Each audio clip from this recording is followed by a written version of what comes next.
কলকাতা কালাইডোস্কোপ। কলকাতায় এমন অনেকে আছেন যারা রেকর্ড প্রেমী, মানে পুরনো রেকর্ড কালেক্ট করা তাদের হ্যাবিট। একদিন ওয়েলিংটন স্কোয়ার দিয়ে যাচ্ছিলাম, লেনিন সরণির ধারে সারি সারি রেকর্ডের দোকান দেখে কুহু বলল, এখনো কলকাতায় রেকর্ড বিক্রি হয়? না, এখন তেমন হয় না, কিন্তু দোকানগুলো রয়েছে। কত ভিন্টেজ রেকর্ড পাওয়া যায় এখানে জানিস?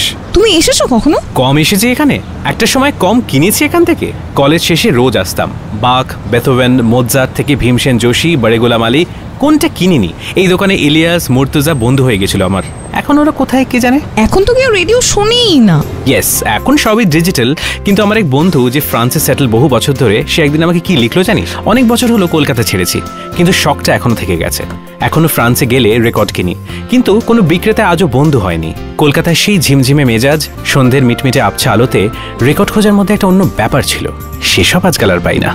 এমনই সব কলকাতার জানা অজানা তথ্য নিয়ে আমি অরিজিৎ থাকবো কলকাতা কালাইডোস্কোপে, exclusively on YouTube/919 Friends FM podcast।